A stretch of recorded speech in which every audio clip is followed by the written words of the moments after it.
lagi dan kami akan intervensi. Yang ketiga, pusat keramaian wisata perayaan Tahun Baru. Ini potensi kerawanannya ada 11 dan ini sudah kami paparkan di Direktorat Lalu Lintas, meningkatkan kunjungan wisata, infrastruktur sampai dengan mungkin balap liar pada saat Tahun Baru. Tetapi balap liar sudah menjadi TO operasi Zebra tahun ini yang sekarang sudah hari yang ke-10. Sudah hampir ratusan balap liar yang sudah kami tindak dengan edukatif. Jadi 100 kita nangkap balap liar tidak kami tilang, Pak. Kami bawa ke Polres, kami bawa ke Polda, pagi kami panggil orang tuanya, suruh sujud kepada orang tuanya, terus kami panggil gurunya, kita suruh pulang, Pak. Kecuali yang kosong kendaraannya, yang brong, itu tetap kita tilang. Tapi kita mengedepankan humanis, supaya kita tetap dekat dengan masyarakat, jadi polisi tidak dibenci, Pak. Jadi kami tidak bangga melakukan penegakan hukum, tetapi cara-cara humanis, komunikasi untuk memberi edukasi kepada masyarakat. Dan ini balap liar ini bukan hanya satu aspek pelanggaran, ini adalah aspek sosial, jadi kenakan remaja. Jadi banyak yang punya kepentingan untuk bisa maintenance daripada balap liar. Ini sudah kami lakukan. Lokasi tujuan keramaian wisata dari kawasan wisata Puncak Bogor sampai di Medan juga, Malang Raya ada semuanya. Perayaan Tahun Baru, Ancol, Bundaran HI, PIK, Puncak Bogor, Tunjungan Surabaya sampai di Bali ada semuanya. Potensi kerawanannya sudah kita identifikasi, termasuk juga kaitannya dengan kemungkinan arak-arakan. Ini Harkamtipmas, Pak. Nanti mungkin bidangnya Satgas yang lain, tapi Kamtip Lantas tetap kami siapkan.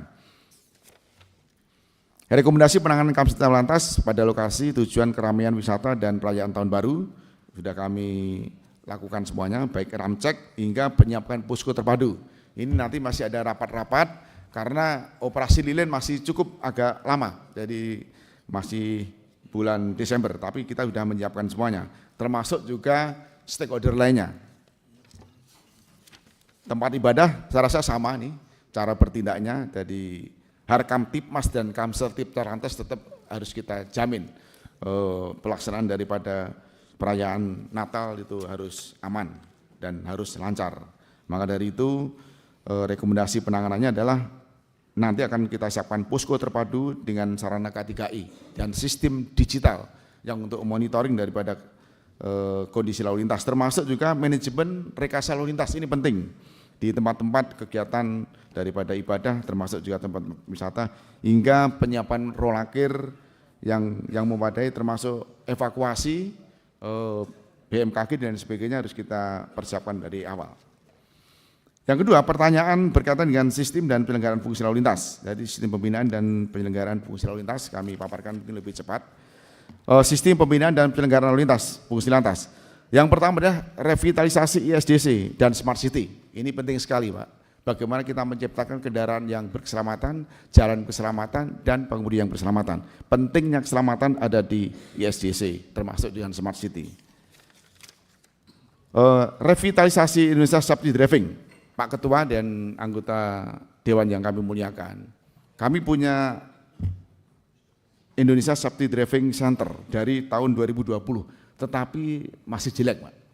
Kami sebagai Kakor-Lantas bermimpi ISDC ini terbaik se Asia Tenggara, itu mimpi kami, Pak. Kami minta dukungan sehingga sarana prasarana kami sudah mengirim tim kami Pak Dir Kamsel ke Jepang, sehingga nanti kami berharap nanti negara-negara tetangga pun juga akan belajar ke Indonesia. Kami punya lokasi cukup luas, Pak, di Serpong. Ini akan kami revitalisasi karena kunci daripada pengemudi yang berselamatan adalah pendidikan lalu lintas yang adanya nanti di Serpong, termasuk yang di Polda itu ada SDC, itu juga sudah berjalan. Yang kedua,